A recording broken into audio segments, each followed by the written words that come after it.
Let's start with this 13 megapixel front facing camera, 4K 30 FPS. That's pretty impressive on mid-range budget kind of a device. This phone can be found on Amazon for around £299. In my opinion, absolutely amazing value for money. But let's go outside and compare the quality. Okay, so this is stabilization. And when you go outside, you can see the phone is very struggling with dynamic range. The sky is just blown out, which is not ideal. I don't know if there's something that could be improved in future software updates. But let's take some selfies now.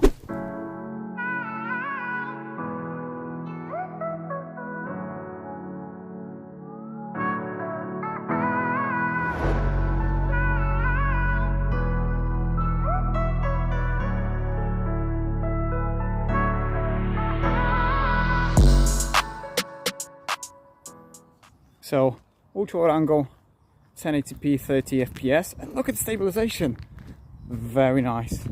I'm just holding this phone in a small tripod, but surprisingly stabilization is absolutely amazing. Now this phone has optical image stabilization, which is available only on 1080p, but let me switch to main sensor, and again you can tell the stabilization is doing a very nice job. So this is dynamic range, happy with that. And let's switch to ×2.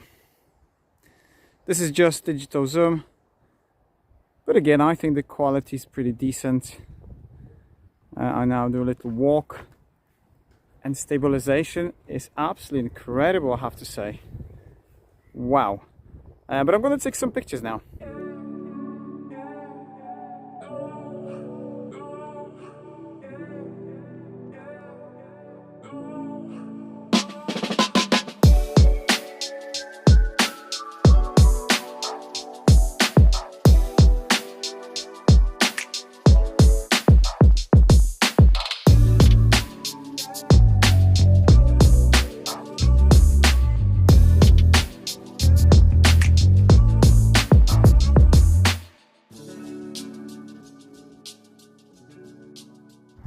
Okay, so we are here in the camera settings, and it's great because you've got option to use the high resolution 48 megapixel.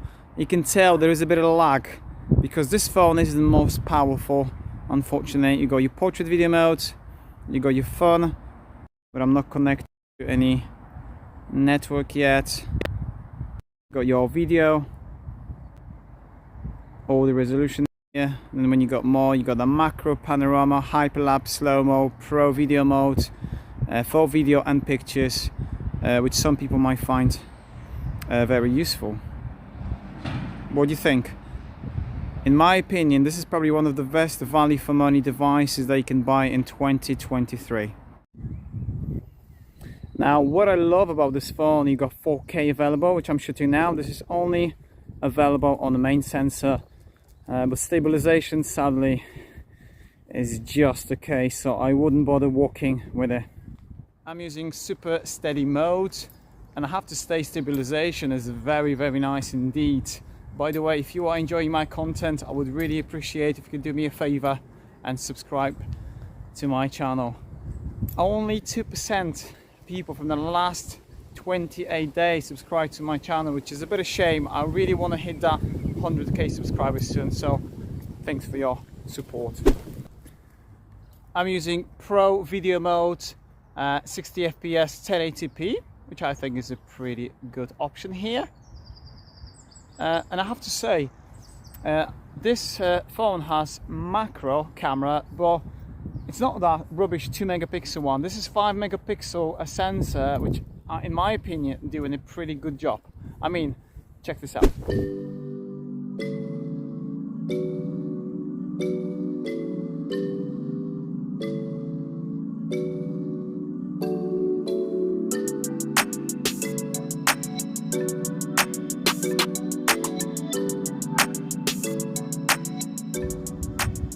I'm shooting 4K again just to show you the quality, what you can get when you get a little closer.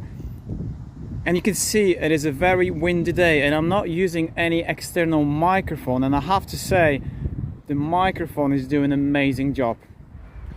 Just to show you the difference, I'm using Pixel 7 Pro, and again I said it's a very windy day, and I have to say the A34 is managing the wind amazingly well. I am very impressed. Selfie camera at night, and I have to say it is a pretty bright night. I am standing by the light. This is the quality. I'm shooting 4K, but let's take some selfies now.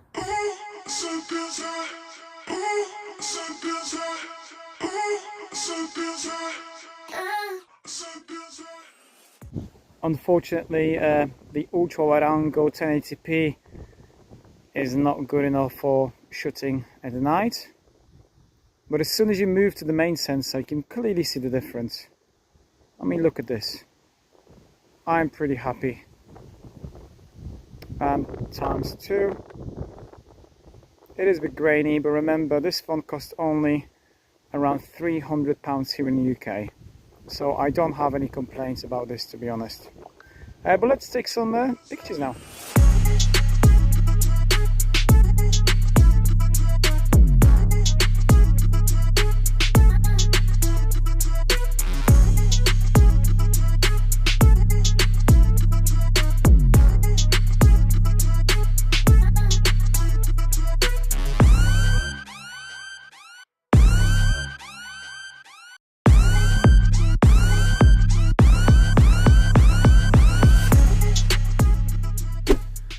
As I said before, this phone ticks lots of boxes. I absolutely love its matte finish, decent battery life, beautiful AMOLED display, 120Hz refresh rate, 1000 nits peak brightness, expandable storage.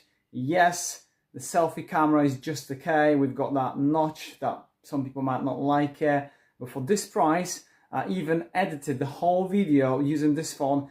It has Dimensity 1080, which is just the mid-range level, but I did it. It was a bit slow sometimes, but it's possible. If you can't afford this phone, I would highly recommend another phone from Samsung, A13. If you haven't had a chance to watch that video, you should definitely check up here. Also, I did a camera comparison between A34 and A54, so if you haven't had a chance to watch that, I'll put it up here. Thanks for watching. Let me know what you think about this phone, and I'll catch you in the next one.